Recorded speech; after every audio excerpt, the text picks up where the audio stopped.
అయ్యారు అనేటువంటిది 19 సంవత్సరాల నుంచి నేను ఆల్రెడీ పోరాటం చేస్తూనే ఉన్నాను. 19 years కి సంబంధించినటువంటి సంవత్సరాల నుంచి జాగృతి 19th year లోకి నేను మొండిదాన్ని, పిచ్చిదాన్ని, నేను కేసీఆర్ లాంటి దాన్ని, నేను ఊరుకునేది లేదు, నాతో పెట్టుకోవాలంటే దమ్ముండాలి అనేటువంటి స్టేట్మెంట్ ఎమ్మెల్సీ కవిత చేశారు. ఇవంతా టార్గెట్ గా కూడా ఆమె ఎవరిని మధు కవిత ఇప్పుడు తాడో పేడో తేల్చుకోవాలనుకుంటున్నారనే విషయం అర్థమైపోయింది. తాడో పేడో తేల్చుకోవాలనుకుంటున్నారనే విషయం అర్థమైపోయింది. అంటే కేటీఆర్ తో ఆమె తాడో పేడో తేల్చుకోవాలని అనుకుంటూ ఉన్నారు, రైట్?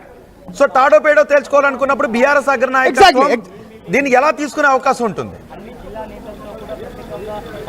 ఎగ్జాక్ట్లీ కేసీఆర్ సైలెంట్ ఉన్నారు. ఇటు కుమారుడు, ఇటు కూతురు ఏం చేయలేనటువంటి సిచ్యువేషన్, పాలుపోలేనటువంటి సిచ్యువేషన్. ఎందుకంటే కవిత పైన లిక్కర్కి సంబంధించిన ఆరోపణలు రాగానే ఆమె పార్టీకి, ఎమ్మెల్సీ పదవికి రాజీనామా చేస్తానని తండ్రి దగ్గరికి వెళ్ళి మాట్లాడాను. తండ్రి వారించారు, వద్దు, నా మీద కోపంతో నీ మీద కుట్ర చేస్తా ఉన్నారు, భయపడాల్సిన అవసరం లేదు. నిన్ను ఓటమి చెందించడానికి ప్రయత్నం చేసిన ఎమ్మెల్యేలు ఉన్నటువంటి నిజామాబాద్ జిల్లాలోనే నీకు ప్రోటోకాల్ దక్కాలి, నీకు వాళ్ళు సెల్యూట్ కొట్టాలి, నీ వెంట వాళ్ళు నిలబడాలి, నీ పక్కన నిల్చోవాలని తాపత్రయపడాలి. అందులో భాగంగానే నీకు ఎమ్మెల్సీ ఇస్తున్నాను, నిజామాబాద్లో ఎమ్మెల్సీగా ఉండాల్సిందే అనేటువంటి స్టేట్మెంట్ చేసి నాకు మద్దతు తెలిపారు. ఇప్పటికీ డబ్బుల కోసమో పదవుల కోసమో పాకులాడే దాన్ని కాదు, నేను తీసి విసిరి పారేయగలిగేటువంటి శక్తి నాకు ఉంది, నేను దాన్ని పట్టించుకోను. ఈరోజు కూడా నాన్న చెప్తే రాజీనామా చేసి పక్కకి వెళ్ళిపోతాను, కానీ పార్టీ నుంచి నన్ను బయటికి పంపే దమ్మున్న మొగోడు ఎవరు లేరు అనేటువంటి స్టేట్మెంట్ ఆమె చేశారు.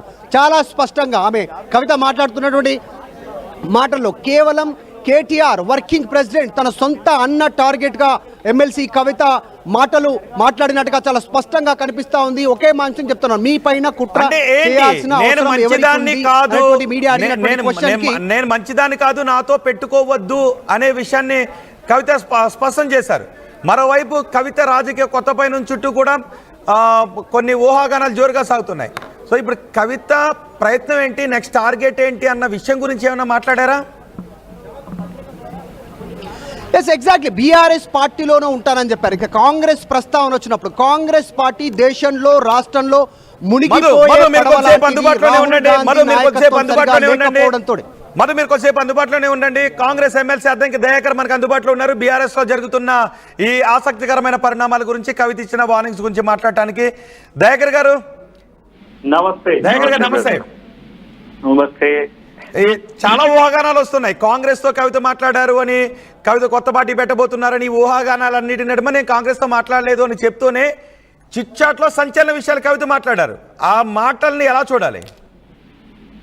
ఇప్పుడు వాళ్ళ పార్టీలో అంతర్గతంగా జరుగుతున్న అంశాలనే ప్రస్తావనకు తీసుకొచ్చింది. వాళ్ళు ఇన్ని రోజులు మేము బీజేపీ బీఆర్ఎస్ ఒకటి అని అంటే కాదు, కాంగ్రెస్ బీఆర్ఎస్ ఒకటి అని చెప్పేసి ఒక పొలిటికల్ డ్రామా నడిపిందో దానికి ఎవరు కూడా మరి సృష్టిలో ఉన్న వాళ్ళు ఎవరు కూడా సమాధానం చెప్పలేని స్థితిలో వచ్చిండు.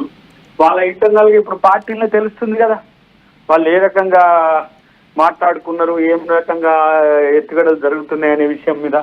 కాబట్టి అలా కాంగ్రెస్ పార్టీ చెప్పింది వాస్తవం అని చెప్పి కవిత ద్వారా తెలిసింది. అంటే కాంగ్రెస్ లో చేరడానికి చెప్పినా తన పార్టీ పెట్టుకుంటుందా లేకపోతే ఇతరత్ర అంశాలు ఏవైనప్పటికీ కూడా బీజేపీ బీఆర్ఎస్ ఒక లోపాయకర ఒప్పందం ఉంది అనేది మాత్రం ఈ ప్రకటన ద్వారా మరింత స్పష్టమైంది.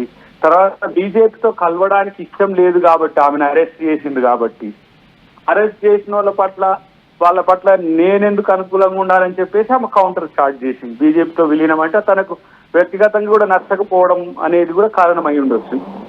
ఏదేమైనా ఇది చినికి గాలుగాలైనట్టుగా ఏదో అలజడి, గందరగోళము, ఇద్దరి మధ్యన కొట్లాట అది దానికంచి మొదలు పెడితే ఒక పెద్ద సంక్షోభం దిశగానే పోతున్నది కదా. కాబట్టి వాళ్ళు ఏదో టీ కప్పులో తుఫాన్ మాదిరిగా 2 రోజులు ఉంటది, అయిపోతుంది, వాళ్ళ డాడీ మాట్లాడితే అయిపోతుంది, లేకపోతే సౌటైజ్ చేస్తే అయిపోతుంది. కవితను పార్టీ నుంచి బయటికి పంపించే కుట్ర జరుగుతోంది అనే విషయం అర్థమైనట్టేనా? డెఫినెట్ గా ఇప్పుడు ఆ దయ్యాల గురించి చెప్పింది. దయ్యాలు ఏం చెప్పలేదుగా, దయ్యాలు ఎవరనేది. దయ్యాలు చెప్పుంటే ఇంకా బాగుండు. దయాల గురించి చెప్పకుండా ఇవన్నీ నడుస్తుంది కాబట్టి ఎల్లగొట్టే కుట్ర పొమ్మనకుండా పొగబెట్టుతున్నట్టుగా, ఇంకా వేరే వాళ్ళతో మాట్లాడిపిచ్చే తీరు, వాళ్ళు మాట్లాడకుండా వేరే వాళ్ళతో మాట్లాడిపిచ్చే తీరు కూడా ఆమె తప్పు పెట్టినట్టుంది కదా.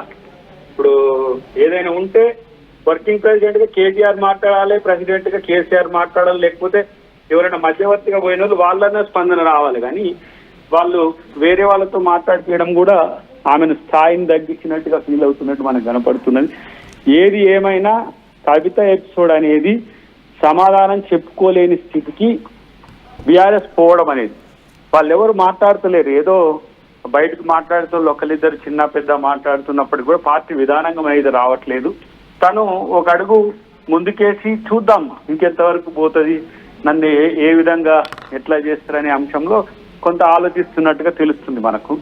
కాబట్టి ఏదేమైనా దీనికి సమాధానం చెప్పలేని స్థితికి బీఆర్ఎస్ పోవడం ఒక ఎత్తు అయితే, బీజేపీతో ఉన్న అంతర్గత ఒప్పందం మాత్రం అది క్లియర్గా ఇప్పుడు ఆమె బీజేపీతో కలవడం వల్లనే, కలుస్తా అని అనడం వల్లనే కాంగ్రెస్ తో మేము అంటే కూలేది అది ఓడిపోయి భవిష్యత్తు లేని పార్టీ, మేము దానికెందుకు మేము మద్దతు చెప్తాం బీజేపీ పోతామని చెప్పి వాళ్ళు అంటారని చెప్తుంది. కాబట్టి ఇలా వాళ్ళ ఇన్ని రోజులు దాచిన ఏదైతే ఉందో అదంతా కూడా ఇలా బయటపడిందని అనుకోవచ్చు. ఇది రాజకీయంగా బీఆర్ఎస్ కు ఒక పెద్ద సమస్యని అనేది మాత్రం చెప్పగలం. రైట్. అంటే ఇప్పుడు బీఆర్ఎస్ అగ్రనాయకత్వం ఎలా రియాక్ట్ అయ్యే అవకాశం ఉంటుందని అనుకుంటూ ఉన్నారు? ఒక పక్క కాంగ్రెస్తో కవిత టచ్లో ఉన్నారు అనే ఊహాగానాలు వస్తున్నాయి, కానీ నేను కాంగ్రెస్ లీడర్స్ ఎవరితోనూ మాట్లాడలేదు అని కవిత చెప్పారు. సో ఇది బీఆర్ఎస్ లో ఎటువంటి పరిణామాలు దారితీసే అవకాశం ఉంటుంది? ఇప్పుడు వాళ్ళు బీజేపీతో టచ్ లో ఉంది అని అనలేరు కదా. వాళ్ళు బీజేపీతో టచ్ లో ఉన్నందుకు ఈ మీద వస్తుంది. కాబట్టి కాంగ్రెస్ లో టచ్ లో ఉంది అని అంటే క్యారెక్టర్ అసాసినేషన్ చేయొచ్చు కదా. ఆమె కాంగ్రెస్ కు అనుకూలంగా కాంగ్రెస్ కోర్టుగా మారబోతుందని చెప్పి ప్రచారం చేస్తే ఈమె అటు పోతుంది కాబట్టి మా మీద విమర్శలు చేస్తుందని చెప్పడానికి అది చేస్తుంది తప్పితే మీరు బీజేపీకి పోతుందా లేదా అని చెప్పమనండి. అది చెప్పగలరా? బీజేపీ చెప్పలేరు, ఎందుకంటే అది రాజకీయ రహస్య ఒప్పందము. చెప్పాలంటే దాన్ని లోపలికి దాచుకోలేరు. అట్లని చెప్పి ఇగో వాళ్ళ లోపల ఉన్న వాళ్ళు బయటకు వెళ్ళి చెప్తుంటారు, దాన్ని వాళ్ళు ఖండిస్తుంటారు. కానీ మొత్తం బీఆర్ఎస్ అంతా మౌనంగా ఉండటానికి కారణం ఏంటనుకుంటున్నారు? అసలు బీఆర్ఎస్లో ఏం జరుగుతోంది? కేసీఆర్ ఈ వ్యవహారాన్ని సీరియస్గా తీసుకోవట్లేదు అని అనుకుంటూ ఉన్నారా, లేదంటే కేసీఆర్ తో ఏమీ మాట్లాడనివ్వకుండా వర్కింగ్ ప్రెసిడెంట్ చేస్తూ ఉన్నారు అని కవిత మాటలను అర్థం చేసుకోవాలంటారా? ఇప్పుడు కేసీఆర్ బిడ్డను పిలుచుకోవడానికి సమస్య ఏంది బ్రదర్? నేను అనేది కేసీఆర్ బిడ్డతో మాట్లాడలేనంత గ్యాప్ ఉందా? ఇది ఫస్ట్ ఈ కోణం నుంచి రండి. కేసీఆర్కి అసలు దయ్యమా? ఆ దయ్య